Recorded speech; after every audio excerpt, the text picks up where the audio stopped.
আসসালামু আলাইকুম। Audio lecture for mid level ইংলিশের অডিও পার্ট টুতে আপনাদের স্বাগত জানাচ্ছি। আপনারা অডিও পার্ট ওয়ানটা আগে শুনে নিন, তারপরে অডিও পার্ট টুটা শুনবেন। এখানে দেখেন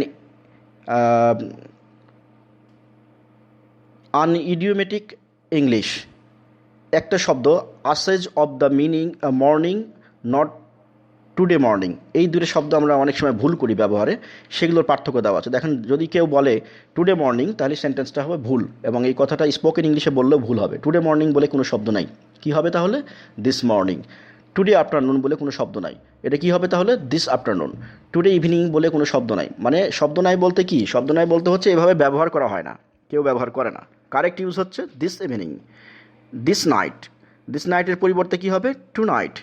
ইয়েস্টারডে নাইট, কখনোই ইয়েস্টারডে নাইট বলবেন না, বলবেন লাস্ট নাইট। তাহলে এই জিনিসগুলো আমাদেরকে শিখে নিতে হবে। Not today morning, use this morning. Today afternoon বলে দিস আফটারনুন। টুডে ইভিনিং বলে দিস ইভিনিং।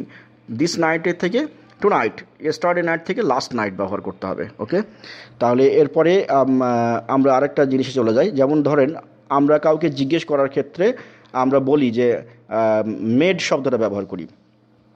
যেমন এখানে উদাহরণ দেওয়া আছে ইনকারেক্ট। দেখেন, আই মেড হার সিভারাল কোশ্চেন্স, এই শব্দটা ভুল, মানে মেড শব্দটা ব্যবহার করা হয়েছে এখানে ভুল। এখানে হবে কি? কারেক্ট হচ্ছে I asked her সিভারাল question.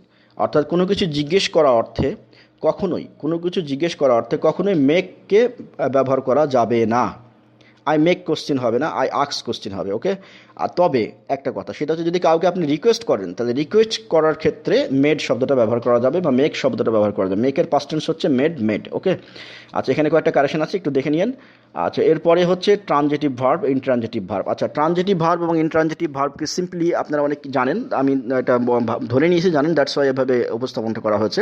Transitive verb মানে হচ্ছে যে সমস্ত ভার্বের অবজেক্ট থাকে। যেমন I write a letter, I right, এখানে রাইট শব্দটা হচ্ছে ভার্ব, এ লেটার হচ্ছে অবজেক্ট। তাই যে সমস্ত ভার্বের অবজেক্ট থাকে সেগুলোকে বলে ট্রানজিটিভ ভার্ব, আর যে সমস্ত ভার্বের অবজেক্ট থাকে না সেগুলোকে বলা হয় ইনট্রানজিটিভ ভার্ব। এখানে মনে রাখার বিষয়টা হলো অ্যাপিয়ার, ডিসঅ্যাপিয়ার, হ্যাপেন, অকার, সিম, বিকাম, ডাই, এই শব্দগুলো সবসময় ইনট্রানজিটিভ ভার্ব, এবং এই ইনট্রানজিটিভ ভার্বকে প্যাসিভ ফর্মে ব্যবহার করা যায় না। যেমন যদি কেউ বলে the patient was died last night, তাহলে সেন্টেন্সটা ভুল হয়ে যাবে। তাহলে কি হবে? The patient died last night, অর্থাৎ ওয়াজ শব্দটাকে ব্যবহার করা যাবে না। ওয়াজ ব্যবহার করার কারণে এটা প্যাসিভ হয়ে গেছে। অ্যাক্টিভ প্যাসিভ ভয়েস তো মনে আছে, তো ওই প্যাসিভ হয়ে গেছে, সুতরাং এটা প্যাসিভ করা যাবে না।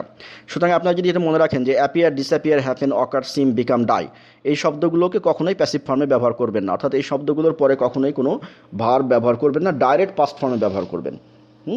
যেমন পেশেন্ট ওয়াজ ডাইড না হয়ে হবে ডাইড। এরপরে উড প্লাস পাস্ট পার্টিসিপল, এখানে মনে রাখতে হবে উড যদি আপনি কোনো সেন্টেন্স দিয়ে তৈরি করেন, উড দিয়ে, would you mind if I take your pen, এই শব্দটা, সেন্টেন্সটা হচ্ছে ইনকারেক্ট। কেন? Would you mind if I take your pen, দেখেন টেক ভার্বটা হচ্ছে প্রেজেন্ট ফর্ম। উড ইউ, যদি উড শব্দটা ইউজ করেন তাহলে পরের, ইফের পরে যেটা ব্যবহার করবেন ভার্বটা, সেটা পাস্ট পার্টিসিপল হবে। যেমন টেকের পাস্ট পার্টিসিপল কি? টেকের পাস্ট ফর্ম হচ্ছে টুক, টুক। টেক হচ্ছে বেস ফর্ম অফ ভার্ব, টুক হচ্ছে পাস্ট ফর্ম, আর টুক টেকেন বা টুক, সরি ভুল বললাম, টেক, টুক, টেকেন। তাহলে টেক হচ্ছে বেস ফর্ম অফ ভার্ব, টুক হচ্ছে পাস্ট ফর্ম, আর পাস্ট পার্টিসিপল হচ্ছে টেকেন। তাহলে এখানে উড যদি ব্যবহার করেন তাহলে অবশ্যই পাস্ট ফর্ম ব্যবহার করতে হবে। অর্থাৎ সিম্পলি যদি আমরা এটাকে এক্সপ্লেন করতে চাই তাহলে ব্যাপারটা দাঁড়ালো এরকম যে উড যদি আমি কোনো সেন্টেন্সে ব্যবহার করি দিয়ে কোশ্চিন করার জন্য, তাহলে উডের পরে যে ক্লজটা থাকবে, দেখেন উড ইউ মাইন্ড, এটা একটা ক্লজ, আর if I took your pen, এটা একটা ক্লজ। তাহলে পরের ক্লজে, মানে ইফ যুক্ত যে ক্লজ, সেই ক্লজে কিন্তু ভার্বটা পাস্ট ফর্মে ব্যবহার করতে হবে, not past participle, past form. যেমন টেকের পাস্ট ফর্ম কি? টুক। পাস্ট পার্টিসিপল কি? টেকেন, টেক, টুক, টেকেন, এরকম আর কি।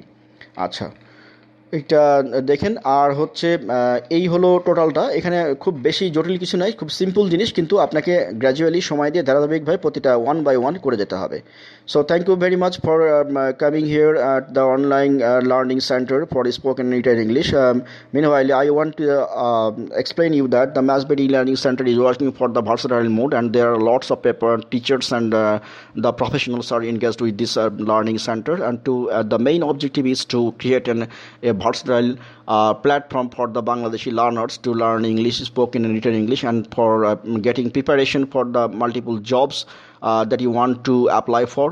আপনি অনলাইনেই প্রিপারেশন নিতে পারেন, অনলাইনে এক্সাম দেওয়ারও ব্যবস্থা আছে, এবং এখানে টিচাররা বিভিন্ন জায়গা থেকে বিভিন্ন প্রফেশনালসরা কাজ করছে আপনাদের কে সেবার। এটা এই মুহূর্তে এটা হচ্ছে এক ধরনের মানে কন্ট্রিবিউশন। আমরা যারা শিক্ষিত লোকজন আছি, যারা আমরা যে যে জিনিসে এক্সপার্ট বা যেটা যেটা আমরা মনে করি যে আমরা একটু কন্ট্রিবিউট করব, তারা আমরা এখানে কাজ করছি।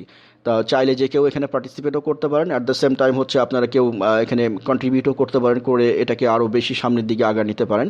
আর অ্যাকচুয়ালি হচ্ছে যে যে যার কাজ প্ল্যাটফর্ম থেকে কাজ করলেই ভালো, যাতে করে সবাই একটা অনলাইন প্ল্যাটফর্ম লার্নিংয়ের বা ই লার্নিংয়ের একটা কমপ্লিট প্ল্যাটফর্ম পায়, এবং যারা যাতে করে সবাই বাংলাদেশের সকল শিক্ষার্থী এখান থেকে উপকৃত হয়। এবং আপনারা যারা এখান থেকে শিখছেন, যদি মনে হয় যে this is the best platform for learning or for getting job preparation or for academic course HSC and Bangla medium English version, then you are requested to inform others, so that everybody gets definitely এখান থেকে massive help or extensive help or comprehensive help, so that they can complete their academic courses and to get do well and to learn and to enrich yourself and to enrich self for getting the best output from here.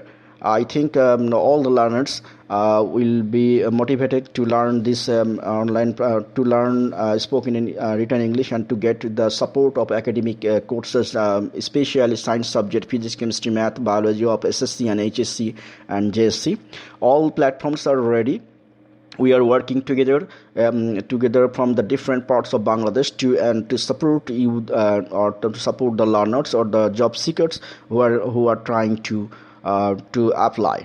So all the ultimately all the learners are being requested to inform others, to inform your friend circles, to inform the learners who are at the starting at HSC level or degree level for their English or their any academic subject, to help or advice for their courses. So thank you very much for patient sharing, and maybe we will meet again to another lectures with audio presentation. So thank you once again, and pray for me. Thank you so much.